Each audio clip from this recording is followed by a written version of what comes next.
first pictures from the town which may have witnessed the worst atrocity in recent Soviet history. There are claims that at least 1,000 people were killed at Uzgen in the Central Asian Republic of Kirghizia. Newsnight has an exclusive report.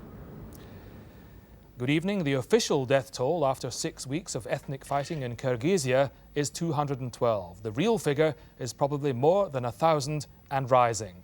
Tonight, David Sells talks to the only Western journalist who has been inside the town of Uzgen and has heard from those who claim to have witnessed the worst of the massacres there. It was really terrible in Uzgen. Children were hung up on meat hooks. They hung them up and even wrote out prices. How much for these children? What's the price for Uzbek meat? As the first details reach the West about the scale of the atrocities, I'll be asking what's behind the violence and how much trouble it could cause for Mr. Gorbachev. Also tonight, Mrs. Thatcher rides out the Ridley affair, according to the latest Newsnight poll. But 7 out of 10 voters now want a peace dividend, money diverted from defence to public services and tax cuts. If she can get interest rates and inflation down, when will the Prime Minister go to the country? A bomb explodes in the stock exchange. The damage is extensive, but no one is hurt. Scotland Yard say it was the work of the IRA. And in Bad Godesberg, I've been chairing the sort of discussion Chancellor Cole might have if he decided to emulate Mrs. Thatcher's brainstorming session at Chequers. We know what the British think of the Germans, but what do they think of us? 4 of the people who might be invited to such a high-level discussion joined me here, in the place where once Adolf Hitler browbeat Neville Chamberlain. Tonight, the Commander-in-Chief of the Soviet Union's internal troops is in the Central Asian Republic of Kirghizia, the most definite sign yet that Moscow is preparing to act in the face of increasing ethnic unrest in the region.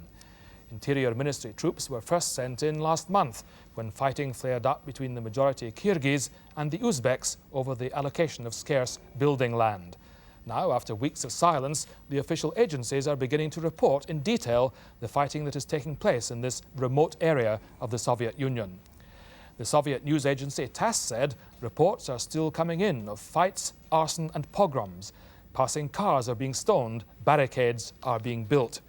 The daily newspaper Izvestia reported gangs of criminals are using false alarms to distract the police while they attack people elsewhere. Interior troops are taking a tougher stance against the crowds. And Moscow Radio reported that Uzbek women have tried to hold a rally to demand the release of their relatives from jail, but the gathering was stopped by the authorities. Moscow Radio also said that all roads to the town of Uzgen had been blocked. That is where the worst of the violence is alleged to have taken place. Tonight, the first pictures of the aftermath of the violence in Uzgen have reached the West, and we have them here on Newsnight, as David Sells reports. The Soviet Union is paying a high price for perestroika. Reports of the latest ethnic strife in Kirghizia in Soviet Central Asia reflect a costly loosening of Moscow's grip on far-flung regions of the Union. They provided a discordant accompaniment to President Gorbachev's efforts in the Kremlin today to persuade leaders of the Union's 15 republics to accept a new treaty, delegating to them a degree of extra power. Armenia and Azerbaijan had given birth to the most vicious ethnic conflicts to date, but what we're now hearing from Central Asia seems to be worse. Stalin divided the area up with an old colonial disregard for the various peoples, giving Kirghizia chunks of territory settled by neighbouring Uzbeks, so laying the groundwork for the latest troubles. They began in early June in a classic dispute over land, pitting Kirghiz against Uzbek, Muslims all. The Uzbeks unusually getting the worst of it. The city of Osh and the town of Uzgen, both near the Chinese border, are the epicentres of distress. Official reports put the death toll so far at around 200. A British journalist, Vivien Morgan, who managed to slip into Osh and Uzgen and is just back, says locals are talking of a figure 5 times higher, of more than 1,000 dead. Uzgen, she found, had been laid waste. Uzgen's a small mountain town at the end of the valley, tucked away, really isolated, a farming town. There's no industry there at all. We went in at dawn, so everything was very quiet, and there was a sort of eerie silence, because as we actually went into the main street, we realized that most of the town had been destroyed. I mean, from the main street back on both sides, You just had sort of charred and sort of blackened ruins of houses. We are living homeless since they burned the house down. We keep searching for my husband. They say he's been buried. They photographed him dead, but his body's not been found. Look at me, sitting here with my daughter and nowhere to live. Grandmother is also crying because her son's gone missing. I talked to a number of people, and one woman in particular who'd seen a tape which is circulating around the villages, which shows some of the worst atrocities that were happening and did happen in Uzgan. It was really terrible in Uzgan. Children were hung up on meat hooks. They hung them up and even wrote out prices. How much for these children? What's the price for Uzbek meat? Women were raped in front of mothers, children and fathers. There was no end to what they did. They weren't people. They were behaving like some kind of animals. The two races have lived together in relative harmony for years.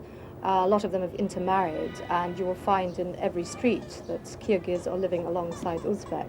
And I think the sort of horror for them is that they will find, as one man that we spoke to, is that neighboring Kirghiz attacked his home. Are they really followers of Islam? They aren't Muslims, they don't have any beliefs, not Muslim or anything. How can they be forgiven after this? They've destroyed my Quran. Can they really be called people? Uzbeks were shot at point blank. The militia shot right at them, the police that is. I saw it with my own eyes as I ran away towards home from where a meeting had been held. I came onto Kirghizian Street and saw the shooting and smoke. The police were running, and wherever they saw a hat like mine, they shot straight away. What, if anything, was said about the leadership of Gorbachev down there? I think they feel that a lot of their social problems, they got very high unemployment, poor housing, very low paid jobs. They were seeing Gorbachev not being able to help Perestroika, done nothing for them at all. On Soviet television tonight, it was reported that fighting was continuing, with the center of the conflict still in Uzgen. Refugees from both sides had moved to a nearby village to seek shelter from the violence. A Soviet special investigator told a Russian correspondent that he simply didn't have enough men to deal with the situation. He'd made 41 arrests, but had received 5,000 letters of complaint from the public that what he called the criminal activity was continuing. Joining me now is Dr. Shireen Akiner from the School of Oriental and African Studies at London University. First of all, how much credence do you give to these reports of atrocities in Kirghizia? Well, it's extremely difficult to evaluate them. There is a certain ritualistic, epic feel to them. Clearly something terrible has happened, I wouldn't deny that for a moment. But the accounts we're being given are very similar to those of atrocities that occurred in Azerbaijan a few months ago, and one can look back to the First World War, of atrocities apparently committed by German soldiers in Belgium. There is this recurring element of babies being bayoneted, hung up on meat hooks and so on. So although I'm sure something terrible has happened, I'm not sure how much reliance we actually must place on these reports. Well, nevertheless, the situation must be pretty grim, in spite of the fact that we heard Vivien Morgan say that the two communities concerned have lived together in harmony for many years. I'm sure something very grim has happened. It's absolutely true that they've lived together in harmony for many years. It was simply impossible to make any sort of protest or do anything before.